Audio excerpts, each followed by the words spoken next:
Muchas gracias a todos los que nos acompañaron al webinar Diseño de experiencias digitales inclusivas y accesibles, con nuestra expositora principal Keren Ramírez y parte del equipo de Política en Positivo como comentaristas Mario Mejía, Johan González y mi persona Nelly Valdivieso. Para iniciar este webinar, Mario y yo les dimos un rápido contexto sobre la situación actual y por qué estamos haciendo esto como Política en Positivo. Luego Keren entró en materia desde lo macro sobre la accesibilidad en el diseño de servicios hasta lo específico que son las normas de accesibilidad en plataformas digitales. Y para finalizar, Johan nos habló sobre el diagnóstico que realizó algunos sitios web gubernamentales de Panamá y nos habló de herramientas y de mejores prácticas para la implementación a nivel de programación. Política en Positivo es una comunidad donde ciudadanía, tecnología y diseño convergen para llevar ideas innovadoras al ámbito público. Les invitamos a seguirnos en Instagram o Twitter para mantenerse al tanto de todas las publicaciones y eventos como este webinar en temas de diseño para el impacto social, así como otros temas de economía, ambiente, democracia, gobierno abierto y más. ¿Qué nos trae aquí como Política en Positivo? Pues con esta crisis sanitaria que estamos viviendo, de la noche a la mañana nos tocó entender que los servicios digitales no son más parte de un futuro lejano, que no son un canal más de servicio al cliente dentro de nuestra organización pública o privada, sino que pasaron a ser el principal y hasta único medio de interacción entre nosotros, ya sea para hacer un trámite, realizar una compra, consultar información o tener reuniones. Todas las personas, independientemente de su condición social, de salud, de la región donde vivan o de cualquier otra característica individual, deben tener igual oportunidad de acceso a servicios digitales, desde los que brinda el Estado hasta de los comercios privados. Esta brecha digital se acentúa más cuando pensamos en las personas con discapacidad, una población aún segregada y excluida por nuestros propios gobiernos y por la sociedad en general. Las personas con discapacidad tienen derecho a igualdad de oportunidades, tienen derecho a su autonomía individual, incluida la libertad de tomar sus propias decisiones y a tener independencia de las demás personas. Tienen derecho a recibir todos los servicios necesarios para el máximo desarrollo de sus capacidades. Tienen también el derecho de acceso a la información y mucho más. Es por esta razón que los sitios web y todo tipo de servicios digitales deben estar adaptados para que cualquier persona pueda utilizarlos sin depender de otros. Esta crisis ha ocasionado que nos toque enfrentar finalmente nuestra realidad. Ya no es un tema que podemos seguir posponiendo. Este día del webinar 21 de mayo fue el día ideal para levantar la voz. A continuación, mi compañero Mario les contará más al respecto. Día Mundial de la Concientización sobre la Accesibilidad o Global Accessibility Awareness Day. Está marcado anualmente en el tercer jueves de mayo y es una iniciativa que surgió en el 2012. Todo inició por una publicación de John Devon, un desarrollador, quien hizo un llamado a la acción sobre la falta de información disponible sobre accesibilidad web. El propósito de este día es para hablar, pensar y aprender sobre la accesibilidad de las tecnologías digitales, sea web, software, dispositivos móviles, etc., y los diferentes tipos de usuarios, incluyendo las personas con discapacidades. Hablando de estadísticas generales, cerca de 1.000 millones de personas, o sea, el 15% de la población mundial, presentan algún tipo de discapacidad. Esto se puede observar comparando cuál es la población actual de América en comparación con las personas que poseen algún tipo de discapacidad. Según el Informe Mundial sobre la Discapacidad presentado por la OMS, el número de personas con discapacidad está creciendo porque la población está envejeciendo. La prevalencia de la discapacidad es mayor en los países de ingresos bajos que en los países de ingresos más elevados, y las personas con pocos ingresos, sin trabajo o con poca formación académica tienen mayor riesgo de discapacidad. Trayéndola al contexto de Panamá, la Secretaría Nacional de Discapacidad o CENADIS es la institución encargada de dirigir y ejecutar la política de inclusión social de las personas con discapacidad y sus familias. Ellos realizaron la primera encuesta nacional de personas con discapacidad, llamada PENDIS, que se efectuó en el 2006. La segunda encuesta nacional de personas con discapacidad, o el ENDIS 2, se tenía pensada llevar a cabo en el 2020. Hablando sobre esta encuesta y los datos que representan en el 2006, se observó que en Panamá había un 11.3% de la población que tenía algún tipo de discapacidad, cerca de 370.000 personas. Al tomar en cuenta el tipo específico de discapacidad y disgregando los que tienen una discapacidad o múltiples discapacidades, se obtuvo que la discapacidad física tiene la prevalencia más alta, es 5.4 de todas las discapacidades, seguido de la visual 5.3% y la intelectual de 2.7%. En el 33.6 de los hogares que viven en Panamá, por lo menos hay una persona con discapacidad. Y en el área indígena sube a 50%. El promedio de la edad es de 44 años en los hombres y 47 en las mujeres. Y el mayor porcentaje se encuentra entre los adultos medios de 40 a 64 años y en las mujeres. A continuación, nuestra invitada especial, Keren Ramírez. Keren es ingeniera en diseño industrial enfocada en diseño de experiencia de usuario y diseño de servicios. Este enfoque le permitió encontrar pasión en proyectos de sector público con causa social y que puedan mejorar la vida de las personas a través del diseño. Actualmente es UX Designer en Estudio Manatí. También ha participado como charlista y facilitadora de talleres en eventos locales como Drupal Camp, WordCamp, Innovation Summit e internacionales como Service Design in Government en Edimburgo, Escocia. Es voluntaria en el Laboratorio Colaborativo de Innovación Pública InnoVAP de la Universidad de Costa Rica y es una de las líderes del capítulo de Ladies Wanna in Design San José. Muy contenta de estar por acá. Quisiera, si me pueden confirmar que todos ven mi pantalla. Excelente, Keren. Sí. Aquí, perfecto. Bueno, bienvenidos a mi presentación. Espero que la disfruten, que saquen bastante provecho de lo que voy a decir. Yo me iba a presentar, pero creo que Mario se me adelantó. Pero soy Keren. Quisiera empezar entonces diciendo que no soy experta en accesibilidad, pero por el perfil que Mario mencionó mío, sí soy apasionada por intentar buscar mejorar la vida de las personas a través del diseño, y la accesibilidad lo incluye. Tengo que incluir accesibilidad si quiero mejorar la vida de todas las personas como diseñadora de experiencia de usuario. Entonces, ¿de qué vamos a hablar hoy? En resumido, como no sabía exactamente quiénes iban a conectarse, entonces puse un pequeño resumen de lo que es UX, o como yo veo UX como mi punto de vista profesional. De ahí voy a saltar un poquito a qué es diseño de servicios y cómo se trabajan las experiencias cuando ya es un servicio. De ahí ya voy a saltar al fuerte de la charla, que es el tema de accesibilidad. Y luego voy a comentar un poquito el contexto en el que estamos viviendo y cómo todo lo que vimos en la charla se une y por qué es tan importante unirse en este contexto en el que estamos. Entonces, empezando con diseño de experiencia de usuario. Para mí no hay mejor ejemplo para explicar qué es experiencia de usuario o UX que este ejemplo. Para los que no lo conocen, hace unos años en Hawái llegó esta alerta a todos los celulares de todos los ciudadanos. Decía que un misil, que había amenaza de misil y que todos debían de buscar un refugio. Y lo mejor del mensaje es que termina: esto no es un simulacro. Entonces, yo no sé ustedes, pero a mí me llega esto y yo entro en pánico. Sobre todo, imagínense que esto llegue en un contexto como en el que estamos ahorita. El pánico colectivo que se haría. ¿Qué pasó? Que no había amenaza. Fue un error.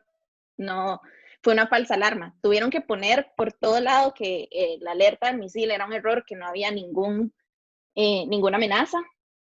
Y luego, cuando salió un poco más de información acerca de este caso, se dieron cuenta que fue por la manera en la que estaba hecho el sistema. Estas eran las opciones dentro del sistema, y esto no estoy bromeando, estas eran los nombres de las opciones. La primera, esta que dice simulacro, así era como estaba la opción, Y esto era lo que debió seleccionarse, que se quería hacer un simulacro. Esta que está en gris acá fue lo que se agregó después del error, porque el sistema ni siquiera tenía incluido qué hacer si se mandaba una falsa alarma, entonces tuvieron que agregar la opción. Y el último fue el que se le seleccionó. Empezando porque yo leo ahí que dice PACOM CW State Only, ni siquiera me imagino que esa es la alerta real, ¿verdad? Entonces, eso fue lo que seleccionó, y para hacerlo peor, estaba a través de un dropdown, que es esta selección de opciones con una flechita que si yo doy clic me despliega las opciones. ¿Qué pasa con esto? Que esto también hace que el error humano sea mucho más grande. Para algo tan importante como una alerta de misil, ¿ustedes creen que debería de haber estado en un dropdown? En lo personal, para mí, si hay una alerta tan importante como esa, debería de haber un botón rojo grande, lo suficientemente grande para yo evitarlo si sé que no está, y lo suficientemente grande para yo buscarlo y encontrarlo rápidamente si quiero si quiero seleccionarlo. Entonces, este es el ejemplo que yo siempre utilizo cuando alguien me pregunta, ¿pero qué es UX o de qué trata? Y cuando yo empecé a trabajar en esto hace como 5 años ya, mi familia me preguntaba mucho, ¿pero qué es diseño de experiencia? Y yo, ¿pero qué cree usted que es? Y ellos me decían, entonces usted diseña experiencias. Pero ¿qué pasa? Que para mí, yo no diseño experiencias. Yo utilizo una plataforma y me frustro utilizándola porque está muy mal diseñada, que yo ahí estoy teniendo una experiencia mala, pero la estoy teniendo. Entonces yo no diseño experiencias, mi manera de explicar diseño de experiencia. Bueno, lo que les decía, no existe tal cosa como el diseño de experiencia. Pero entonces yo veo el UX como ese proceso donde estudiamos el comportamiento de las personas, entendemos sus motivaciones, sus objetivos y conocemos sus necesidades para ayudar a que esa experiencia sea buena. Entonces, ¿qué pasa cuando utilizamos una plataforma que está mal diseñada? Es que igual hubo un diseño, solo que no hubo un proceso correcto de diseño para conocer estas necesidades y hacer bien el diseño de la plataforma. Y lo que les mencionaba, que para mí es clave, es que no podemos, o es muy difícil cambiar el comportamiento de las personas. Entonces, el proceso para mí debería estar como alrededor de entender ese comportamiento para diseñar para ese comportamiento. Y este es un ejemplo claro. Ponen un rótulo que dice no utilice la cera, pero igual usted ve que acá la gente está pasando en medio, no está utilizando la cera. No podemos cambiar ese comportamiento. Y acá hay 2 universidades en Costa Rica, la Universidad de Costa Rica y el Tecnológico de Costa Rica, donde había una zona en cada uno donde siempre pasaba esto. La opción del Tecnológico fue cerrar por completo la zona y evitar que las personas pasaran por ahí. Entonces, cada vez que yo llegaba por esa zona, ay, ya no puedo pasar por ahí, tenía que ir y dar toda la vuelta. Mientras que la Universidad de Costa Rica lo que hizo fue esa zona, ponerla con bancas, con lugares para que las personas interactuaran socialmente, pusieron plantas, entonces lo convirtieron en un espacio social más, mientras que las personas también pueden seguir utilizándolo para cruzar. Eso es cambiar espacios o diseñar para el comportamiento de las personas. Entonces, ¿qué pasa cuando es un servicio? Empecemos definiendo un servicio como algo que le ayuda a alguien a hacer algo. Esta definición es de Lou Down en su libro Good Services. Y entonces, si lo vemos así, hay un montón de cosas que entran en la definición de un servicio. El hospedaje que me da un hotel me ayuda a mí a poder hospedarme en un lugar que quiero conocer o en el que necesito estar sin trasladarme tanto.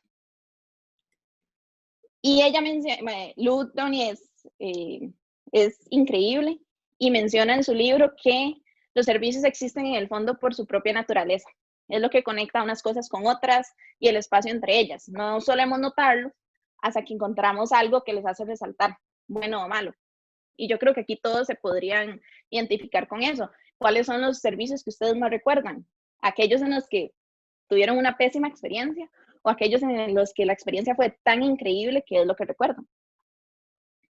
Entonces, a nivel de terminología, si pensamos en diseño UX como término, Si nos dicen necesitamos una aplicación móvil, el resultado es una aplicación móvil. Pero si llegan y nos dicen necesitamos mejorar este servicio, necesitamos diseñar este servicio, realmente no sabemos las soluciones con las que vamos a idear. Pueden ser cosas en espacios físicos, pueden ser cosas digitales, pueden ser reestructuración en procesos, una infinidad de cosas. Y creo que eso es lo que a mí me gusta de la disciplina de diseño de servicios, porque al final tiene que haber un trabajo en equipo y multidisciplinar increíble para que funcione. Entonces, para entender un poco esa diferencia de términos, mientras que en UX estamos trabajando la interacción con un solo punto de contacto, en diseño de servicios estamos trabajando todo el panorama. Estamos trabajando todos los diferentes puntos de contacto, donde la persona obtiene ese servicio, si lo obtiene a través de una aplicación móvil, si lo obtiene a través de una ventanilla. Hay un montón de puntos de contacto, entonces en diseño de servicios hay que orquestar todo esto. Y Lu menciona en Good Services que lo más difícil de diseño de servicios es convencer a las organizaciones que lo que entregan es un servicio. Y es que es verdad, muchas veces me he encontrado con organizaciones que me dicen, es que yo no doy un servicio, yo solo me encargo de dar este papel, pero dar este papel implica un pequeño paso dentro de todo el servicio. Entonces, eso es lo más difícil, como convencerles que son parte de un servicio. Entonces, para explicar un poco los diferentes resultados que podemos obtener de un proceso de diseño de servicios, traigo este caso de estudio que es de Yamin Hegeman. Él es un diseñador de servicios, actualmente trabaja en Capital One en Estados Unidos y tiene esta charla en YouTube por si quieren verla, pero él menciona cómo podemos mejorar la experiencia en una clínica de neurocirugía. Entonces, igual que en la mayoría de procesos de diseño, es ir, sentarnos con las personas, preguntarles cuáles son sus dolores, cuáles son sus frustraciones, entender cómo trabajan. Y lo bonito de diseño de servicios es que no se trabaja solamente con el usuario final, con la persona usuaria final, se trabaja con todas las personas involucradas, todos los actores involucrados en el servicio. Entonces, si vemos esta foto de acá, vemos que aquí están todos los pacientes en silla de ruedas. Aquí hay una silla. Después de que hicieron todo el proceso, se dieron cuenta que las personas estaban acá porque la sala de espera no tenía espacio para la silla de ruedas con la persona que la acompañaba. Y si ustedes se fijan, es como lógico. Usted dice, es que tiene mucho sentido, porque en una clínica siempre va a haber alguien, o casi siempre va a haber alguien en silla de ruedas acompañado por otra persona. Y en la distribución que tenía la sala de espera, eso no se lo permitía. Entonces, si se fijan, la gente realmente se acumulaba en un espacio pequeño que era el pasillo. El resultado de esta observación, y sí, suena como muy lógico, pero es que nadie lo observó y lo entendió hasta que hicieron el proceso de observar a las personas y sus comportamientos y entender por qué. Entonces, con esta otra distribución ya podía estar la persona que la acompañaba y había espacio para que la persona en silla de ruedas se sentara a la par de. Otra solución que encontraron fueron mejorar las maneras de comunicarse. Estamos en una clínica de neurocirugía. Es muy difícil creer que las personas ahí están felices. Si están ahí es porque se están tratando alguna enfermedad grave o están esperando que le digan si tiene o no una enfermedad grave. Entonces, mejoraron la manera de comunicarse a algo un poco más empático. Tengo algunas noticias para usted. Sé que usted no quiere estar aquí, sé que usted no quiere conocerme, pero sepa que lo mejor que puede pasarle en este momento es conocerme. Entonces, cambiaron la comunicación a algo un poco más empático. Y entonces aquí, para esta solución, que también tiene bastante impacto en la papelería y en toda la comunicación en general de la clínica, ya tuvieron que traer diseñadores gráficos y personas de comunicación. Y la tercera solución que él comenta en la charla es un sistema de interacción entre pacientes, staff y el entorno. Ya eso es un poco más elaborado, si requiere un poco más de tiempo, más recursos, pero si se fijan, las tres soluciones se pueden ir aplicando poco a poco. Entonces se puede empezar por aquellas cosas como el cambio de distribución de la sala de espera que tienen muchísimo impacto, pero que tal vez no requiere tantísimo esfuerzo o recursos. Y ahí se va sumando hasta integralmente ir mejorando el servicio poco a poco. Entonces, al final, No importa si hablamos de procesos de diseño de experiencia de usuario o de diseño de servicios, todo se resume en un buen diseño con las personas en el centro de ese proceso. Y cuando hablo de las personas, me refiero a todas las personas. Vamos a poner este video, nada más déjenme.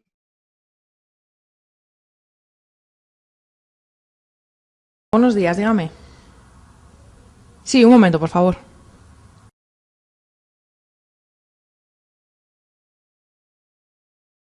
Hola, buenos días. Bienvenido al Servicios Visual. ¿En qué puedo ayudarle? Tengo aquí una persona sorda que necesita información. Hola, buenos días. Mire, pues nada, venía porque he visto en la página web de su empresa información acerca de un curso de informática en el que sí estaba interesada y necesitaba saber pues, el horario y la duración del curso. Sí, mira, actualmente tenemos un curso de informática que dura 30 horas y empieza el próximo 5 de abril. Tenemos 2 turnos de mañana y de tarde. El horario del turno de mañana es de 10 a 1 y el de por la tarde es de 5 a 8. Perfecto. También quería preguntar, porque en la web dice acerca de que el curso, algo acerca de que el curso es gratuito, no sé si esto es correcto. Sí, efectivamente. El curso es gratuito para trabajadores. Entonces lo que tienes que hacer es acreditar que estás en empleo con un certificado de tu empresa y una fotocopia de tu contrato. No sé si necesitas algo más de documentación, algún formulario para poderme inscribir al curso oficialmente. Sí, mira, aquí tienes el formulario de solicitud y tienes que cumplir. Ok, lo que les mencionaba acá es que si se fijan, muchas veces las organizaciones piensan, ay, es que para poder atender a personas sordas tenemos que tener un intérprete en todas las agencias. Esto demuestra lo contrario. Puede haber una persona intérprete en el call center, en la parte de servicio al cliente, y simplemente se llama a la agencia cuando llega alguien. Entonces no tiene que ser precisamente algo súper caro. Ahora la tecnología nos ayuda un montón, y a esto me refiero cuando menciono que en cualquier proceso de diseño tiene que estar centrado en las personas y en todas las personas. Y esto es lo que nos lleva al tema de hoy, que es el tema de accesibilidad. Entonces, si pensamos en la definición, si pensamos en accesibilidad, era lo que les mencionaba, es importante garantizar el acceso equitativo para todas las personas, todas. Entonces, tomando un poco los datos que dio Mario temprano, la población con personas con discapacidad, según el Senadis en Panamá, es de 11.3%. Tal vez no suena tanto. Cuando yo estudié diseño, tenía un profesor que siempre me decía, es que para que usted va a diseñar para el 20%, diseñe para el 80%. Mentira, no tiene que ser así.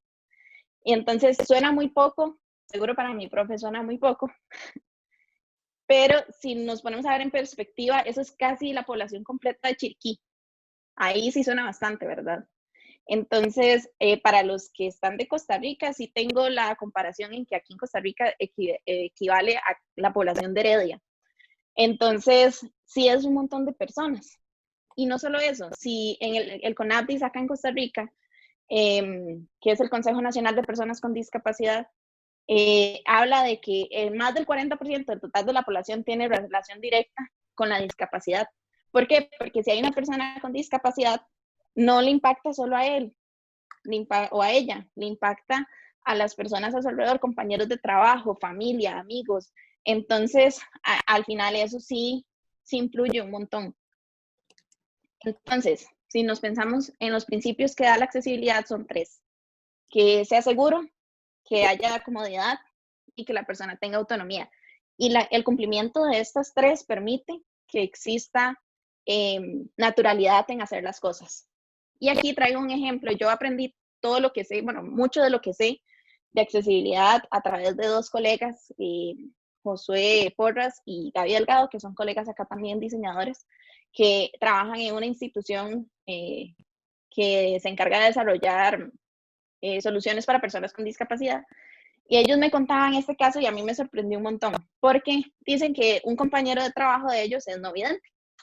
Entonces, que un día a él se le olvidó que tenía que pagar la luz y le iban a suspender el servicio. Entonces, él intentó hacerlo desde la aplicación del banco y la aplicación no era accesible, entonces no podía hacerlo. ¿Qué tuvo que hacer? Darle los datos de ingreso al banco y darle absolutamente todo, el usuario y la contraseña y todo, a una compañera de trabajo para que se lo hiciera.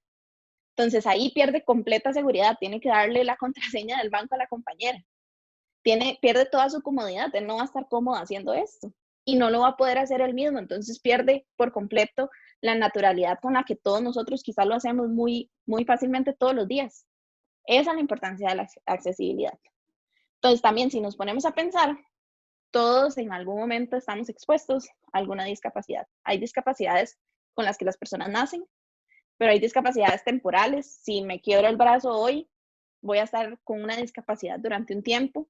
Tal vez hay personas que utilizan lectores de pantalla para navegar por los sitios web y yo no, pero yo utilizo lentes. Entonces, los lentes son mi apoyo visual para poder navegar y ver bien, las cosas bien. Y así con un montón de casos. Y como mencionaba Mario temprano, todos vamos para adultos mayores. Entonces, hacerlo, nos cuidamos a nosotros, cuidamos a los adultos mayores actuales. En realidad estamos beneficiando a toda la sociedad. Entonces, si nos vamos a la definición de accesibilidad digital, dice que es el grado en que una plataforma digital puede ser visitada y utilizada por el mayor número de personas posibles de forma satisfactoria, independientemente de las limitaciones derivadas del entorno. Y esto es muy importante, porque quien pone las limitaciones, lo que pone las limitaciones no es la discapacidad, es el entorno. Y nosotros tenemos la posibilidad de hacer ese entorno lo mejor posible para las personas que tengan alguna discapacidad.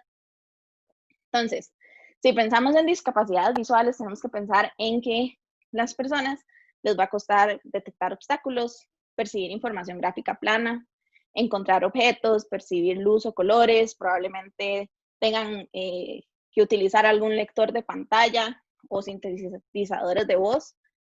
Si pensamos en auditivo, dificultades en la comunicación verbal, captación de señales y advertencias acústicas, detectar elementos y acontecimientos que no se encuentran frente a ellos. Y el caso de personas con discapacidad auditiva es muy interesante porque no sé si ustedes sabían, pero la mayoría de personas que se comunican a través de lengua de señas no leen español, porque su lengua materna es la lengua de señas.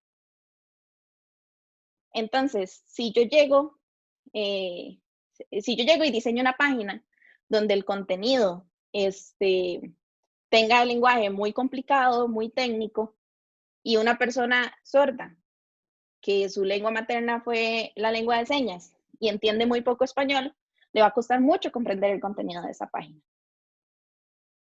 Luego, discapacidades motoras, que les va a costar realizar movimientos de fuerza o equilibrio, accionar mecanismos, acceder a mobiliario, hacer recorridos de trayectos largos o espacios estrechos. Y a nivel cognitivo, expresarse, analizar o anticipar situaciones, captar, retener información, relacionarse con los demás y realizar actividades o tareas de cierto grado de complejidad. Entonces, repito lo que mencioné al inicio. Es importante garantizar el acceso equitativo para todas las personas. Y para eso quiero dar un ejemplo del Banco de Costa Rica aquí, que tenía esta aplicación que está aquí a mano izquierda. No veamos aquí los 16 slides que nadie nunca va a ver. La aplicación estaba muy, muy mal. Y mi cuñado, como sabe que yo trabajo en esto, siempre que el gobierno o alguien, alguna institución grande acá en Costa Rica saca algún nuevo, alguna herramienta digital nueva, siempre me escribe, ¿ya vio tal cosa? Y me escribió, me dice, ¿ya vio qué bonita la aplicación nueva del Banco de Costa Rica? Y yo, la están mejorando, qué dicha. Y cuando entré y vi esta página, así, a primeras, yo dije, eso no pasa accesibilidad. Pero no tenía tiempo de revisarla en ese momento, porque yo dije, luego la reviso, luego entro, navego y me fijo. ¿Qué pasa? Que ese día estaba revisando Twitter y me encuentro con este tweet de una muchacha diciendo que su compañero no vidente lanzó una queja porque las actualizaciones dejaron por fuera a las personas con discapacidad y él contactó al banco y le dijeron que no había solución. Este fue el mensaje del compañero. Entonces él mencionaba que habían cerrado la banca telefónica, que era por donde él hacía sus transacciones, entonces que empezó a utilizar la aplicación móvil y que de un pronto a otro se la cambiaron por completo y quitaron absolutamente todas las funcionalidades de accesibilidad. Entonces, él estaba muy molesto y con toda la razón. Esta es la importancia. Entonces, ahora Manuel Damián, si tiene que hacer algo a través de la aplicación móvil del Banco de Costa Rica, probablemente tenga que perder su seguridad, su comodidad y su autonomía para pedirle a alguien que se lo haga. Entonces, a raíz de todo esto, es que nace la WCAG, que es la Web Content Accessibility Guidelines, que es un conjunto de estándares y recursos para entender e implementar la accesibilidad web. La lanzaron en el 2008, si no me equivoco, y en el 2018 le hicieron una actualización para incluir algunas pautas a nivel móvil. Entonces, lo que vamos a hacer ahorita es que voy a ir explicando cada una de las pautas de una manera en la que podamos entenderlas, porque les hace falta un poquito de centrado en las personas. Entonces, las guías están concentradas en 4 principios. Que la información y los componentes de la interfaz deben ser presentados a las personas de modo que ellos puedan percibirlos. Que todo sea fácil de utilizar. Que la información y el manejo de la interfaz sea comprensible. Y que sea lo suficientemente robusto como para ser interpretado de forma fiable en una amplia variedad de tecnologías. Entonces, si vemos todas las pautas, esto es como un resumen. Están acá los principios, luego están los lineamientos, que cada uno tiene cosas específicas, que eso es lo que vamos a ver, y las guías tienen 3 niveles, el A, el AA y el AAA. En lo personal, para mí, cualquier sitio web debería de cumplir mínimo el AA, pero si cumple con el AA, ya cumple automáticamente el A. Entonces, por eso es que aquí casi no hay, sí, porque ya debería de cumplirlo. Entonces, empezando con los primeros lineamientos a nivel, el número 1, que es perceptible. El primer lineamiento es texto alternativo. ¿Qué significa esto? Que si ponemos una imagen en un sitio web o en una aplicación, deberíamos de describir la imagen. ¿Por qué? Porque las personas con discapacidades visuales que utilicen un lector de pantalla, el lector les va a ir leyendo de arriba hacia abajo y les va a decir, aquí les lee welcome to bbc.com, lunes 18 de mayo, pasan por la imagen y si no tiene texto alternativo, solo le va a decir que hay una imagen y ya. Entonces, eso es un texto que se pone, entonces aquí dice, Donald Trump caminando entre pilares. Vean que es lo necesario para que la persona sepa de qué es la imagen, no tiene que ser súper elaborado, no me están describiendo el color de la corbata porque no es necesario. Y luego nosotros como ciudadanos, si queremos hacer una web más accesible, en nuestras propias redes sociales podemos hacerlo. Cada vez que subimos una foto a Instagram o Twitter, y creo que Facebook también lo tiene, podemos ir en las opciones avanzadas y agregar nuestro propio alt text. Y así, si hay una persona no vidente o que utilice por alguna razón el lector de pantalla, va a poder navegar más fácilmente por el contenido de las redes. Entonces, ¿qué necesitamos nosotros para poner este alt text? ¿Qué transmite la imagen? ¿Cuál es su propósito? ¿Y qué palabras mejor la describen? Era lo que les mencionaba hace un rato. No me están describiendo el color de la corbata porque no es necesario. Entonces, simplemente, ¿qué queremos transmitir? ¿Cuál es el propósito de poner la imagen? Y cuáles son las palabras más sencillas para describirla. Pasando al siguiente, que son los medios tempodependientes. Esto incluye que haya transcripción textual de audios y videos, que hayan subtítulos, que haya audiotranscripción y que haya interpretación de señas. Entonces, que si ponemos un audio, que haya una transcripción completa, ponerle subtítulos, ponerle autodescripción, ponerle interpretación de señas. Y un ejemplo que a mí me gusta utilizar mucho es el de Netflix. Netflix pone audiodescripción en sus series originales y pone en todas las series subtítulos completos. La diferencia entre inglés y inglés closed caption es que el closed caption describe cosas que están pasando. No sé si han visto este meme de Cries in Spanish. Es más o menos así. Vamos a ver si no me saca de nuevo porque este es el último video, entonces vamos a ver si cambio los. Okay. Este es un ejemplo de La Casa de Papel con audiodescripción y con los subtítulos en closed caption.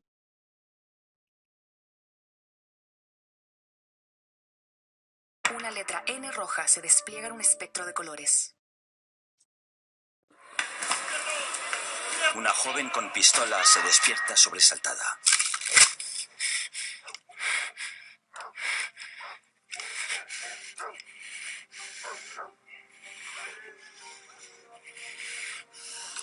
Es delgada, de pelo corto negro y con flequillo. Me llamo Tokio.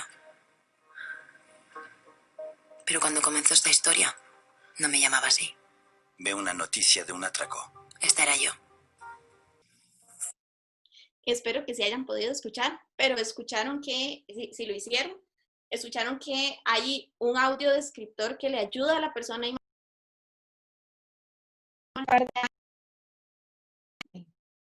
Gracias. Que empecé a leer de todo esto y realmente yo nunca me había preguntado cómo una persona no vidente disfruta de una película. Y Netflix es bastante empático con eso porque su contenido original le pone este tipo de audiodescripción. Entonces vieron que la descripción va acompañando el diálogo, en ningún momento lo interrumpe. Y si notaron también en los subtítulos, le va describiendo lo que va pasando. Entonces, no todo el mundo lo hace. Inclusive vieron que Netflix hasta se lo puso a la N roja al inicio, que pone N roja, que se en un espectro de colores, creo que es lo que dice. Porque así como nosotros identificamos marcas a través de la vista, las personas sordas también identifican marcas a través de la descripción que le dan. Entonces, eso también es posicionamiento de marca. El tercer lineamiento dentro de percepción es adaptable. Esto es que le pongamos un orden lógico a los contenidos y que también ese orden lógico dentro de desarrollo se le dé un orden para que el lector de pantalla lo lea en orden. Si no ponemos esto, a veces pasa que una persona está utilizando un lector de pantalla y el lector de pantalla le lee primero este título, después le lee esto y después los contenidos de cada uno y no tiene sentido para esa persona. Entonces, nosotros desde diseño también podemos definir, ok, en qué orden se va a leer esto, al menos en las páginas principales. Entonces acá, ok, no lea este título, luego lea este texto, luego pase a este otro título y luego lea este texto. Después, distinguible. Esto quiere decir que no utilicemos el color como único medio de comunicación, que utilicemos un buen contraste de color, controlar el tamaño de letra y el espaciado de texto. Entonces, ¿qué significa que no utilicemos el color como único medio de comunicación? Que si utilizamos solo color para decir esto es el espacio requerido y hay personas con discapacidades visuales, no va a reconocer cuál es si caemos solo en color. Entonces, la guía, la norma lo que dice es que recaigamos en color, textos de ayuda, iconos, pero no solo en color. ¿Por qué? Porque hay personas que tienen ciertas discapacidades, bueno, las conocemos como daltonismo, pero hay un montón de tipos, todos estos de acá, que ven los colores de esta manera. Entonces, esto es un problema si está llenando un formulario que ciertos campos son requeridos, por ejemplo. Entonces, hay herramientas como esta, que es el Color Contrast Checker, que nosotros podemos poner el color de fondo y el color del texto y el color del fondo y nos dice si pasa o no las normas de accesibilidad. Entonces, aquí mismo podemos modificar un poco el brillo del color para saber en qué momento sí va a lograr pasar las normas. Entonces, en este caso, yo puedo ver tranquilamente ambos, pero tal vez una persona con alguna de estas discapacidades no. La otra, que era lo del tamaño del texto, si vemos este video, este es de aquí, el Ministerio de Cultura tiene acá esto para cambiar el tamaño de letra. Y si vemos el siguiente, que es el del gobierno del Reino Unido, con el teclado se puede aumentar sin que se destruya la estructura del sitio. La norma dice que debería de ser posible hacerlo al 100, al 150 y al 200%. En lo que es el interlineado y todo, vean que este es exactamente el mismo texto, pero obviamente es más fácil de leer el de la derecha. Ellos recomiendan que sea justificado a la izquierda o derecha, 1.5 de interlineado, 1.5 entre párrafos y máximo 80 caracteres por línea. ¿Por qué no se recomienda centrado al centro, bueno, alineado al centro, perdón, o justificado forzado? Porque acá a la persona, al ojo le cuesta más leer. Si vamos llegando aquí, nos tenemos que devolver y tenemos que buscar dónde empieza la otra línea. Sé que suena como, ay no, es muy exagerado, pero en realidad es así. Lo mismo pasa si está justificado forzado. El justificado forzado pone muchos espacios entre el texto. Y yo no sé, a mí en la universidad, en los cursos de humanidades que llevé, siempre me decían, justifíquelo, justifíquelo. Y eso cansa un montón la vista leer. Después, el otro es que ya entrando a los lineamientos del segundo principio de operables, es que sea accesible por el teclado. Entonces, si vemos este video, el primer tab que yo hice es que no se escucha, pero el primer tab me sale esto, skip the main content, porque las personas que utilizan lector de pantalla lo hacen navegando siempre por el teclado. Entonces, con cada tab debería ayudarme a mí a navegar por todo.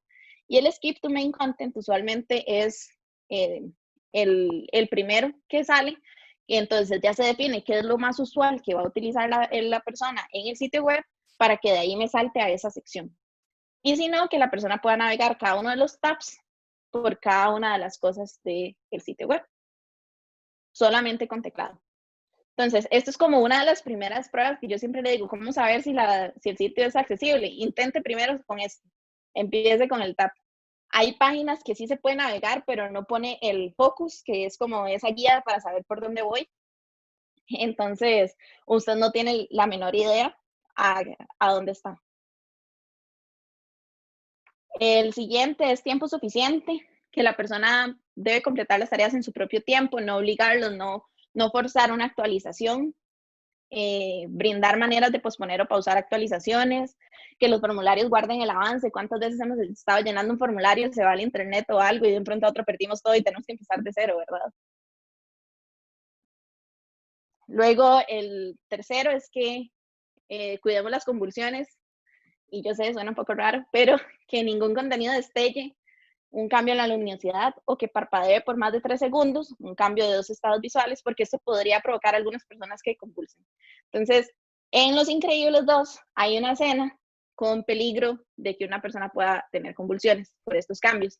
Entonces, en Estados Unidos, afuera de los cines, pusieron esta advertencia para cuidar que las personas supieran que iba a pasar esto y que si eran propensos, entonces que tuvieran cuidado en esa escena.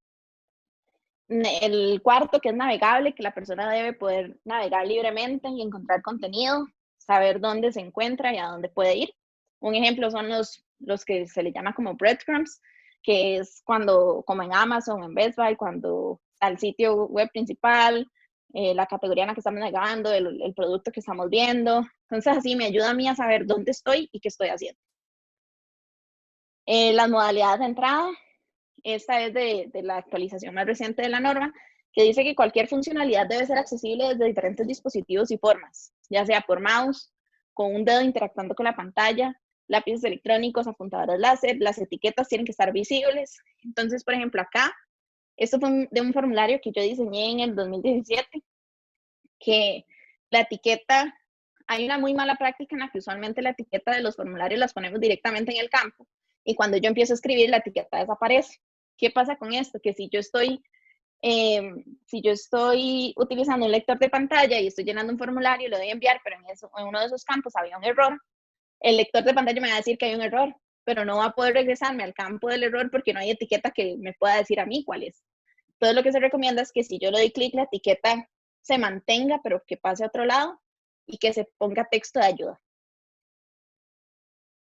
Después legible, y esto se lo robé a mi colega Gaby Delgado, no recuerdo qué idioma era esto, creo que era checo, pero si vemos que sea legible en todo sentido, y esto va muy unido con el punto de no recaer solo en color, sino también con otros apoyos, y es que si vemos la columna a la izquierda no tenemos la menor idea qué dice ahí, pero si vemos la de la derecha, por el simple hecho de agregar un icono, ya yo sé que, por ejemplo, con esto voy a eliminar algo, con esto voy a guardar algo y con esto me voy a ir al home.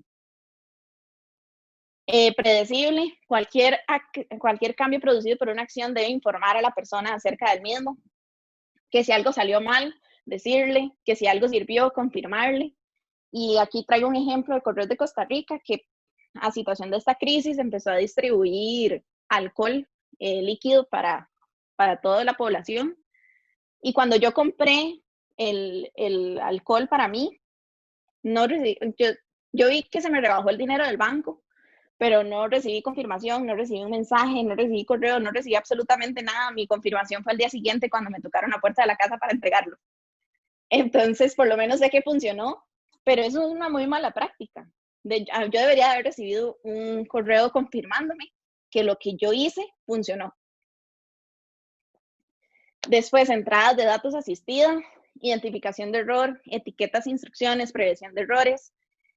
Hace poco estaba llenando una petición en change.org y se me fue la M, se me olvidó por completo, pero me di cuenta rapidísimo que me dijo, tal vez querías escribir, y me puso el correo completo. Identificó el error y me ayudó a mí a identificarlo y corregirlo. Igual en Google, en Gmail, cuando envía por correo un enlace, si este enlace, la persona a la que se lo voy a enviar no lo tiene compartido, me lanza la advertencia como, hey, estos archivos no los ha compartido con la persona, quiere darle acceso. Y me evita a mí es como esa corte de comunicación que después me digan, hey, es que me mandó el archivo y no tenía acceso. Y después este otro, que es un ejemplo de que cuando pedimos números, número de teléfono, número de identificación, pedirle a la persona el formato. Así la persona tiene esta ayuda de saber, ok, tengo que mandarla en este formato. Aquí pasa mucho con la cédula. Mucha gente lo pone con un guión, como 4 guión, y usualmente el formato que se pide es que en lugar del guión venga un 0. Entonces, y no nos cuesta nada poner, hey, úselo en este formato. Entonces ya la persona tiene esta ayuda. Y también esto es súper bueno porque yo hice unas pruebas con usuarios con discapacidades visuales de un sitio web y el lector de pantalla le da la ayuda. Entonces así la persona puede, ya sabe exactamente cómo hacerlo, porque el lector de pantalla ahí en este caso diría, número de teléfono, escriba su número de teléfono en el formato tal. Entonces ya la persona tiene esta ayuda de antemano. Y estas son todas las guías, si se fijan, para los que son diseñadores y están escuchando, son buenas prácticas de buen diseño. No es nada nuevo. Son buenas prácticas, simplemente tenerlas más presentes. Jacob Nielsen en su libro de Beyond Accessibility, él dice que con adecuadas prácticas de un diseño web, usuarios sin discapacidad experimentan 3 veces más usabilidad que quienes son no videntes o con poca visión. Y a mí me gusta mucho ejemplificar esto con los baños públicos. Si yo voy a un baño y todos están ocupados y soy la única esperando y el de personas con discapacidad está disponible, entonces yo entro a ese. Usualmente ese baño es más cómodo, es mucho más amplio, ahí mismo me puedo lavar las manos. Entonces, a mí me parece el ejemplo perfecto de decir que yo me veo beneficiada aunque no lo necesite. Eso pasa con accesibilidad. La accesibilidad digital es esencial para algunas personas, pero al final es útil para todas. Y eso es, bueno, de Carlos Murillo, si lo quieren seguir, también sale en Twitter como Soncho. Él, para mí, es una de las personas que más sabe accesibilidad acá en Costa Rica. Y les voy a pasar la charla de él también. Acá está. Pero entonces, al final, ¿qué podemos hacer nosotros? Incluir a personas con discapacidad en nuestros procesos, desde investigación hasta pruebas. Hagamos pruebas con personas. La norma no sustituye la experiencia. Como les dije, yo hice en el trabajo, hicimos un grupo, pruebas de accesibilidad con personas no videntes. Y hay cosas que la norma dice que tienen que hacerse así, pero tal vez es un poco diferente a lo que ellos experimentan realmente. Entonces la norma no sustituye la experiencia. Incluir a personas con discapacidad en nuestros equipos de trabajo también. Utilizar las tecnologías de asistencia de los dispositivos para los que diseñamos.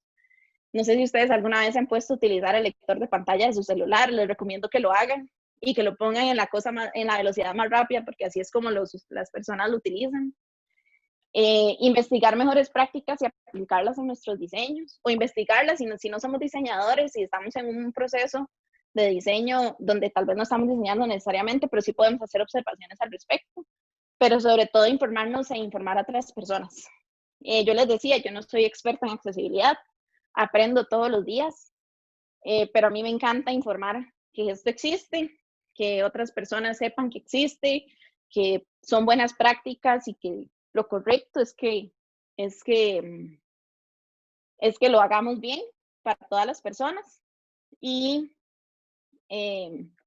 da la casualidad que mañana, hace un año, estaba en Panamá dando también una charla de accesibilidad, entonces de verdad me encanta hablar del tema, aunque no sea una experta, pero sí tengo claridad que es un tema importante. Entonces, estas fotos son del libro que mencioné al inicio, de Lou Downey, que estas 3 frases me encantan. Dice que no hay tal cosa como un usuario normal, que ningún usuario debe ser dejado atrás, y esta es mi favorita, que la inclusión es una necesidad, no una mejora. Lou era la persona encargada de la Dirección de Diseño y Estándares de Servicios en el gobierno del Reino Unido en el 2019. Ya no está ahí, pero durante todo este tiempo escribió este libro, que se lo recomiendo demasiado, que habla de cómo diseñar buenos servicios. Y ese libro trae 15 principios de lo que hace un buen servicio. Bueno, y traigo esto porque Reino Unido, ella estuvo ahí liderando todo esto, Reino Unido tiene toda una página de manuales de servicio, un montón de estándares que ustedes pueden estar revisando también, y tiene toda una introducción de cómo empezar a hacer nuestros servicios accesibles. Y está abierto, entonces ustedes mismos pueden revisarlo. Ya se fijaron que un montón de ejemplos que utilicé son de esta página.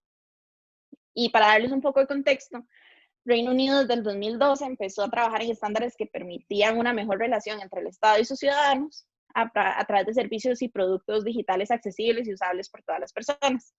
Al día de hoy han publicado 2 estrategias de transformación digital y un manual de servicios que obligan a todas las instituciones públicas a cumplirlos.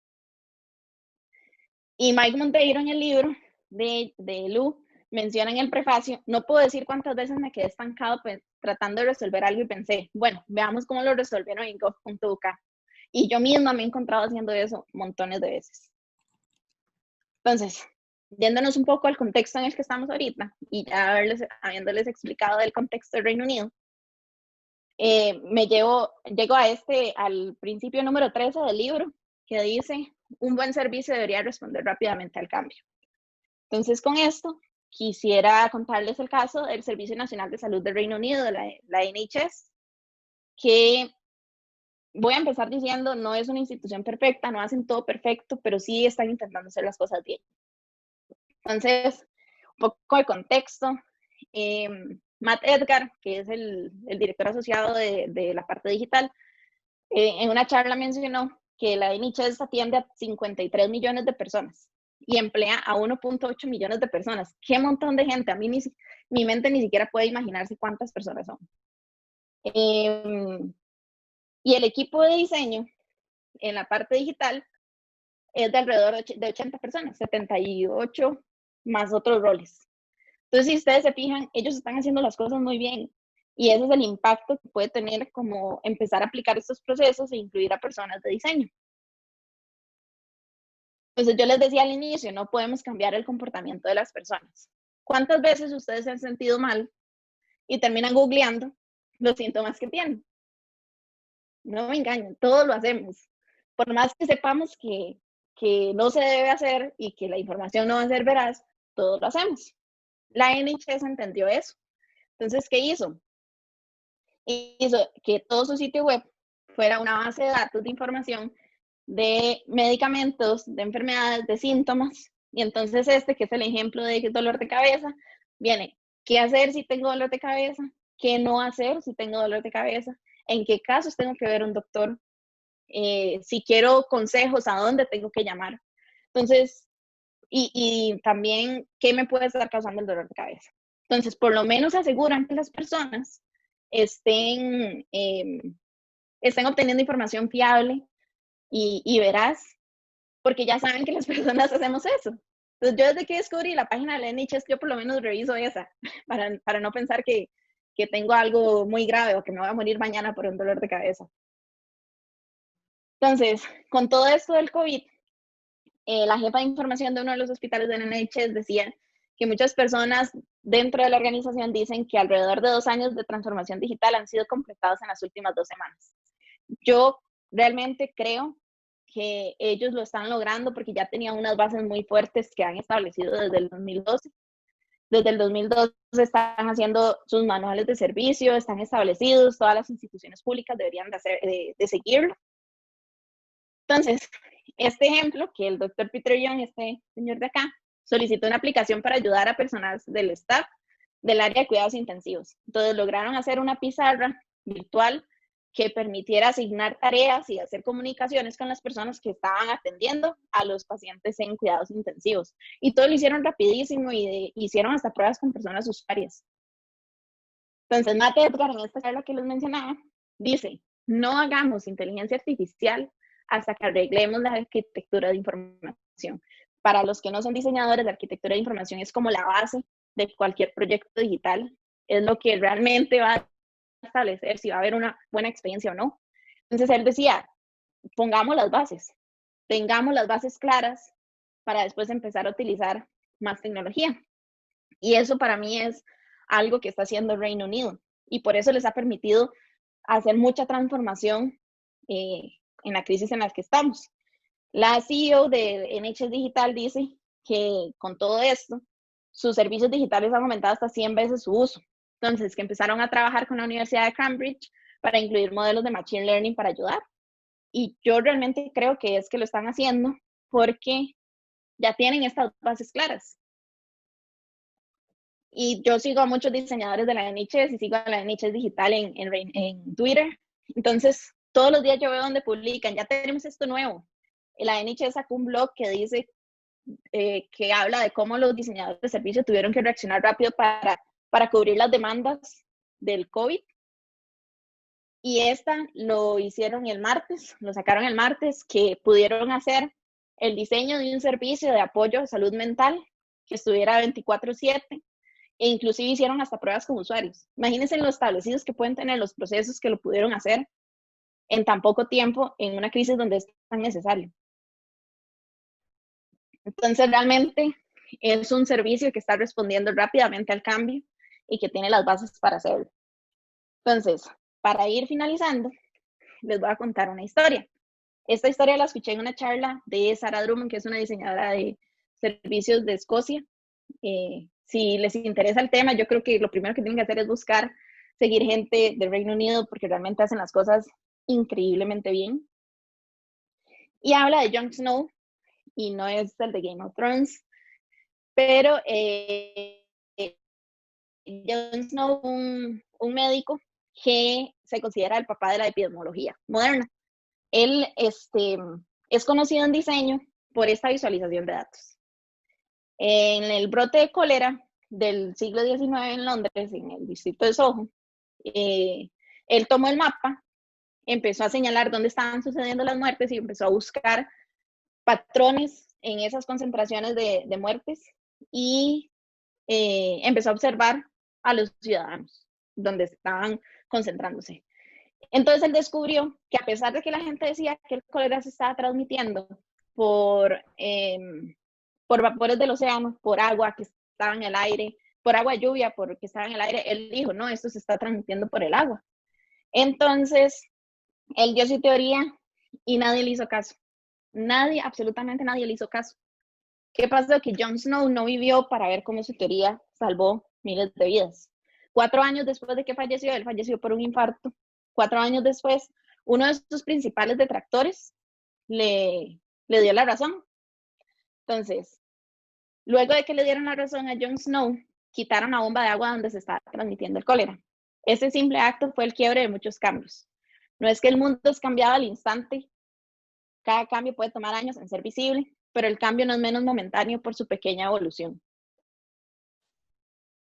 Y entonces Sara en esta charla decía, los talentos de observación de Jon Snow eran excepcionales. No tuvo éxito precisamente por sus habilidades como doctor. No fue un laboratorio de investigación el que persuadió a las autoridades. Fue la fe y la constante observación de la vida de los habitantes y sus patrones de comportamiento lo que lo logró. Fue centrar su investigación en las personas. Entonces, cambiar sistemas establecidos es complejo, es demandante y requiere muchísimo optimismo. Y bueno, yo que he trabajado acá en algunas instituciones gubernamentales es demasiado frustrante porque uno quisiera como que el cambio se dé y que uno pueda lograr ese cambio dentro de las instituciones. Y en el sector privado también pasa porque hay gente muy, muy terca dentro de las instituciones privadas también que no quieren estos cambios. Pero entonces tal vez nosotros no seamos el cambio, pero podemos ser el quiebre que resulte en el cambio necesario para la innovación e inclusión dentro de nuestras organizaciones. Tal vez yo no voy a lograr que todo mi equipo de trabajo empiece a aplicar cosas de accesibilidad, pero voy a ser esa necia que va a estar tocando la puerta una y otra vez hasta que alguien la abra para que de un pronto a otro nos vamos a dar cuenta que todos estamos aplicando buenos principios de accesibilidad. Entonces, hasta aquí llega mi presentación. Muchísimas gracias y le paso la palabra a Johan. Y ahorita al final creo que vienen las preguntas, ¿verdad, Nelly?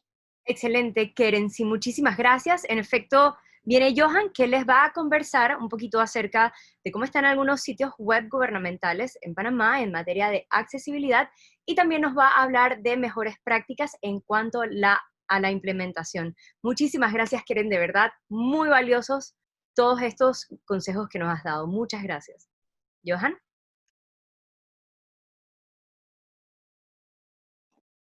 Muchísimas gracias a ustedes. Hola. ¿Me escuchan? Perfecto, Johan. Buenas noches, gracias, Keren, por tu presentación, buenísima. Bueno, básicamente lo que vamos a hacer la noche de hoy es que vamos a complementar la charla que presentó Keren de accesibilidad ya a un nivel más, digamos, panameño, en donde básicamente lo que vamos a hablar es cuál es el estado actual respecto a accesibilidad en sitios web institucionales de Panamá.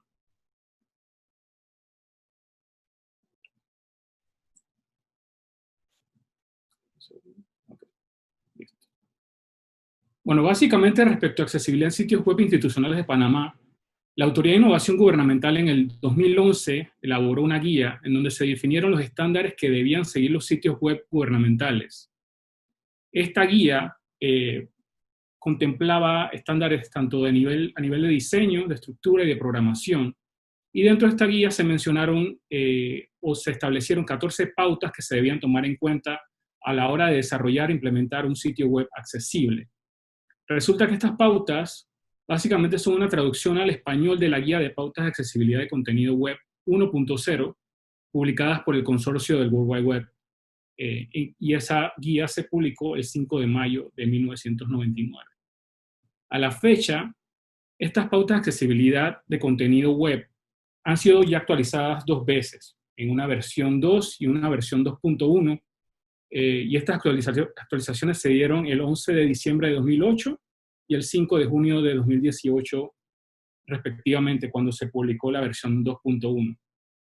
Lo curioso de todo esto es que la guía creada por la Autoridad de Innovación Gubernamental y publicada actualmente en el sitio web de la Autoridad Nacional de Transparencia y Acceso a la Información, ANTAI, parece no haber sido actualizada desde su creación, o sea, desde el 2011.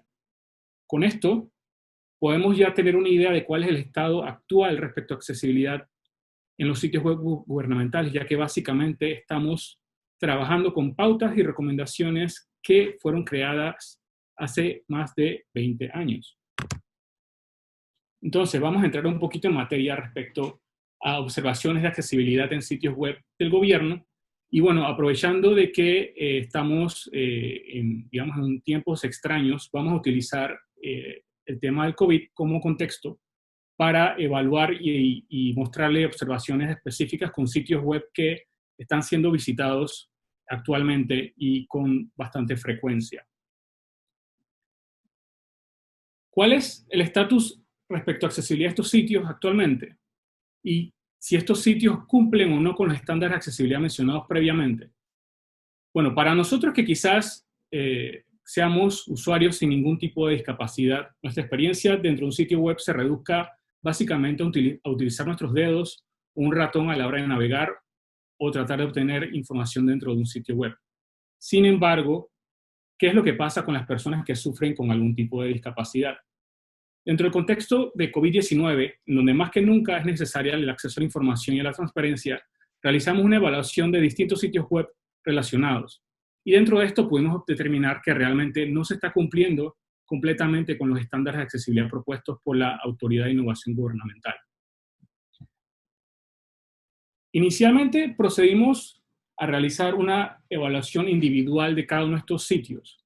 Y los sitios que evaluamos fueron el sitio de Panamá Solidario, muy conocido por el tema del bono digital, el sitio web del ANTAI, el sitio web del Ministerio de Salud o MINSA, la Caja de Seguro Social, el Ministerio de Trabajo, el MEF, Panamá Compra y la Contraloría General.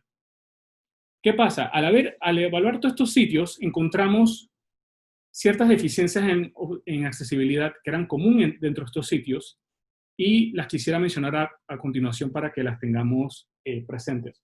Básicamente, todos estos sitios, de alguna manera u otra, sufren de algún tipo de deficiencia respecto a la navegación, ya que estos sitios son sitios que se pueden parcialmente navegar o no por medio de un teclado. ¿Qué significa esto?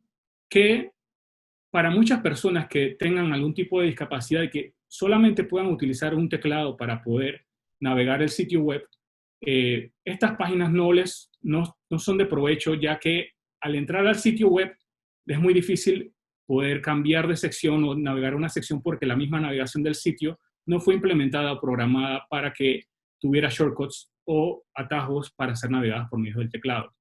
Igualmente, un elemento muy común dentro de estos sitios web y muchos sitios web que nosotros conocemos, está el famoso carrusel de imágenes, que en este caso la manera en que está implementada dentro de estos sitios es de forma de que solamente presentan imágenes y textos con transiciones que no pueden ser controladas. Entonces, a nivel de accesibilidad, debemos procurar implementar controles para que los usuarios que necesitan poder leer el contenido de cada uno de estos slides puedan pausar y reanudar los controles dentro de este tipo de componentes.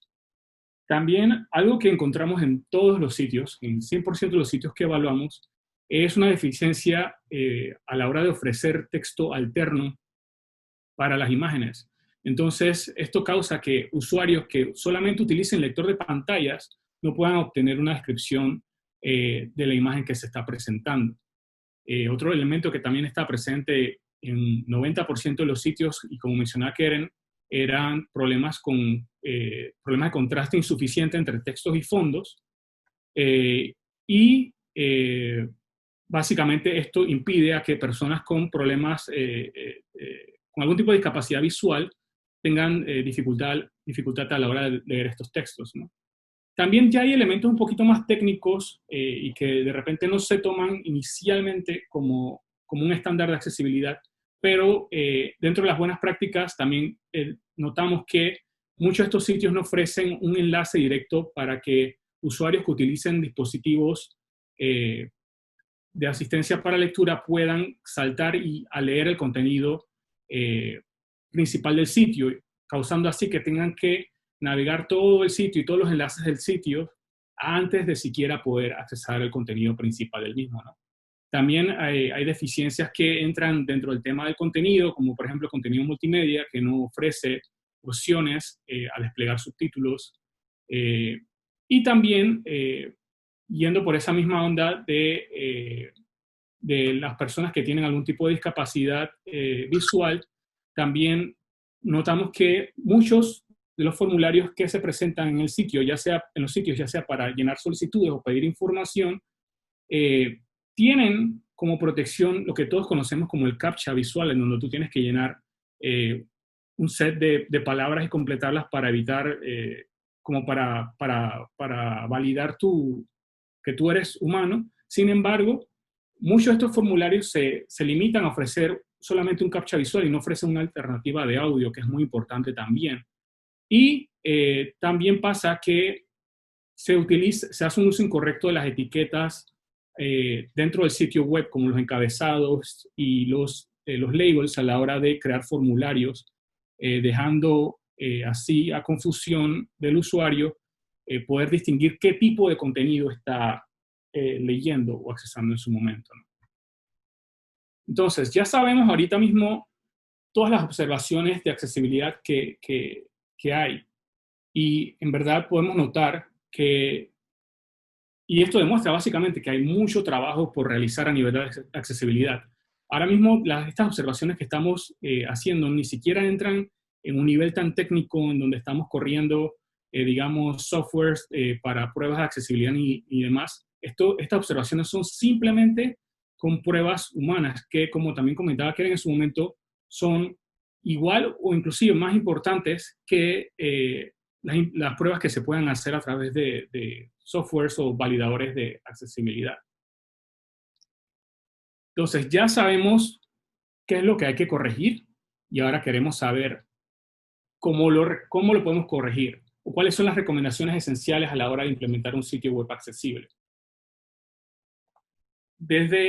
Hay dos formas en que uno puede generar validación de accesibilidad dentro de un sitio web.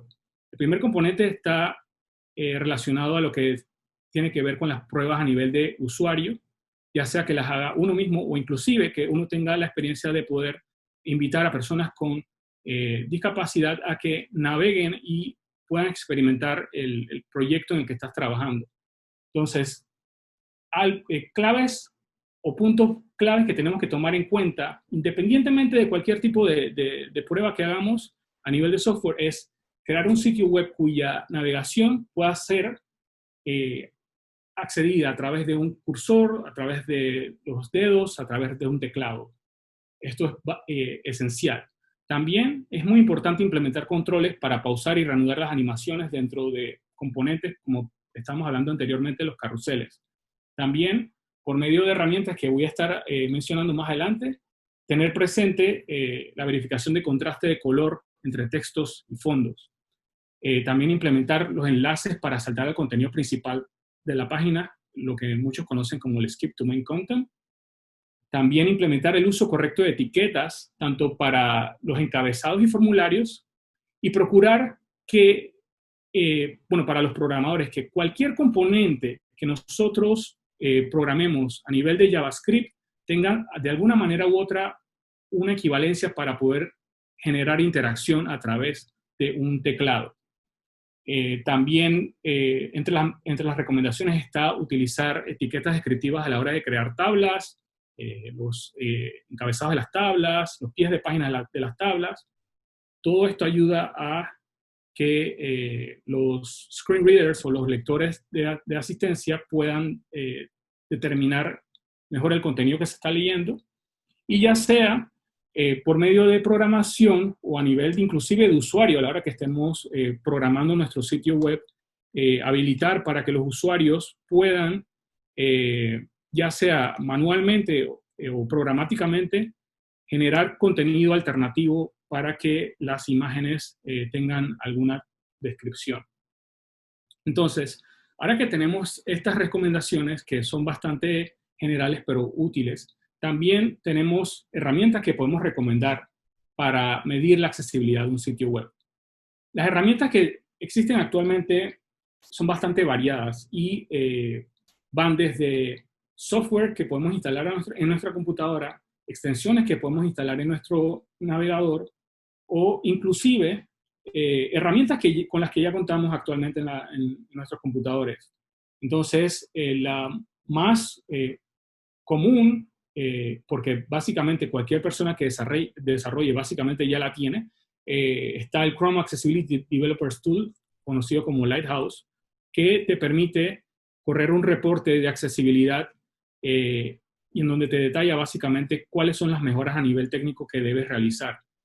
También están herramientas como Wave o SearchSite, que es un software que tú puedes descargar a tu computadora, en el cual puedes hacer un scan completo de tu sitio web, ya sea que lo tengas público o lo tengas instalado a nivel local. Tú puedes generar un scan para entonces obtener resultados respecto a qué mejoras de accesibilidad debes trabajar, y te indica en qué tipo de categoría entra, si es una mejora que corresponde a accesibilidad A, AA o AAA inclusive. También, como comentaba, de herramientas ya disponibles, pues sí, tenemos los lectores de pantalla de sistema para Windows y Mac, en donde nosotros podemos literalmente habilitar un sitio web y utilizar este lector de pantalla para tener una experiencia mucho más clara de cómo sentiría una persona con algún tipo de discapacidad, cómo se sentiría a la hora de navegar ese sitio web e ir haciendo las correcciones respectivas, ¿no? Y como también comentaba inicialmente, que siempre va a ser súper importante la evaluación por parte de los usuarios, que seamos nosotros, sean personas con discapacidad. Esto es clave a la hora de medir accesibilidad dentro de un sitio web.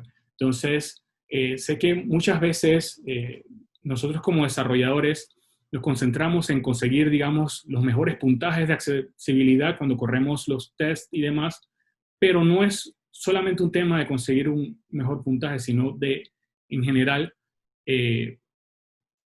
contribuir y complementar esta evaluación técnica que nosotros hacemos con las recomendaciones previamente mencionadas. Y bueno, básicamente para cerrar, quisiera citar a Jakob Nielsen, que es una de las personas que más admiro respecto a temas de usabilidad y diseño en general, en donde básicamente nos indica que los usuarios se rinden si lo que buscan no lo encuentran donde supuestamente está supuesto estar.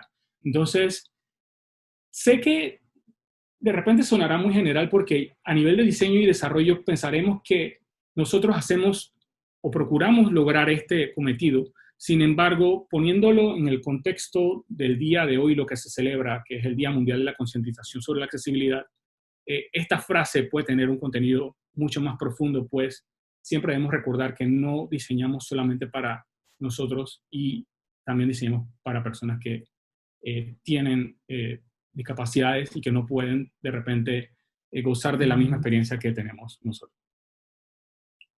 Gracias. Excelente, Johan. Muchísimas gracias por hacer esta evaluación de sitios web y también por darnos todas estas mejores prácticas. Nuevamente, a Keren, muchísimas gracias por esta presentación y voy a compartir mi pantalla un momentito